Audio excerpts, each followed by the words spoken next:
Putain, ça fait un moment que j'ai pas lancé la caméra.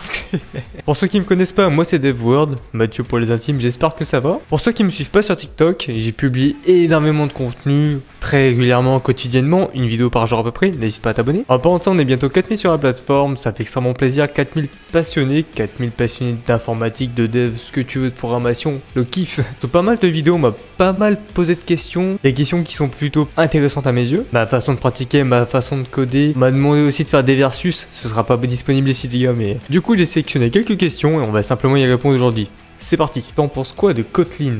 Eh bien les gars, même si je vanne énormément ce langage, en vrai de vrai je l'aime plutôt pas mal. J'ai déjà codé quelques projets avec celui-là. Disons que je suis simplement pas très à l'aise avec ce langage, je suis plus côté Flutter parce qu'il y a le côté multiplateforme que j'aime énormément. Mais malgré les diverses vidéos où j'ai pu vanner ce langage, franchement respect. Pour y répondre plus directement, j'aime bien, ça passe.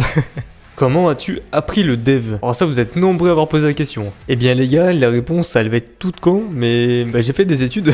À la base, j'avais aucune connaissance en dev, c'est simplement parce qu'après mon bac pro, je viens d'un bac pro, j'ai fait un BTS SEO avec l'option développement. Et donc c'est à partir de là où j'ai commencé à apprendre le code débalisage de la programmation informatique avec le HTML, le CSS. J'ai également touché à du PHP pour le côté web et Symfony, le framework pour que ce soit beaucoup plus simple pour nous. Tout ce qui est JavaScript, jQuery également, enfin tout ce qui est web, on a pas mal fait le tour. Et c'est de là où j'ai fait la connaissance de Dart et de Flutter pour les applications mobiles. Et j'ai surkiffé en fait. Du coup, si t'aimes aussi ces différents langages que j'ai cités précédemment, n'hésite pas à t'abonner parce que je vais m'en proposer des tutos régulièrement. S'il te plaît, tu peux comparer JSON et Python, j'ai extrêmement besoin de savoir tout ce qu'il faut connaître sur ces deux-là. Ionic versus React Native. Alors les gars, ces vidéos-là seront dispo sur mon TikTok ou en short sur cette chaîne-là. Simplement parce que j'ai besoin de faire pas mal de recherches au fur et à mesure que je fais les vidéos. Visual Studio Code, VS Code ou Android Studio. Alors là les gars, personnellement depuis que j'ai commencé la programmation où je code avec VS Code, c'est mon outil de travail d'origine, c'est celui avec lequel j'ai appris à coder, donc pour moi je le mettrai à l'avant.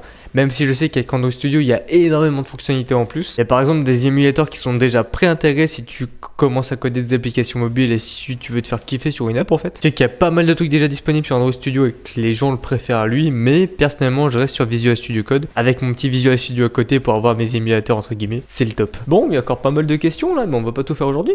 Qu'est-ce que vous en dites? La vidéo était courte, ça me tenait à cœur de rallumer un petit peu la caméra sur cette plateforme là et de répondre à vos questions sur l'autre plateforme. Si vous avez besoin d'aide ou simplement que vous souhaitez que je réalise des tutos sur un truc en particulier ou sur un élément comme vous le souhaitez, n'hésitez pas à me dire tout ça en commentaire. Personnellement, je vous l'annonce ici, il y a plus de vidéos tutoriels qui vont sortir au niveau de certains types de langages de programmation, que ce soit sur cette plateforme là, pas trop souvent, une fois par semaine, on change pas les habitudes, ou sur TikTok, à peu près une fois par jour, ou une fois tous les 2 jours, t'inquiète pas. En tout cas, tout ça étant dit, j'espère que cette vidéo vous aura plu, n'hésitez pas à vous abonner et à liker cette vidéo, ça me soutient énormément. Sur ce, je vous dis à très bientôt sur la plateforme pour de prochains tutos, pour de prochaines vidéos. Allez, salut!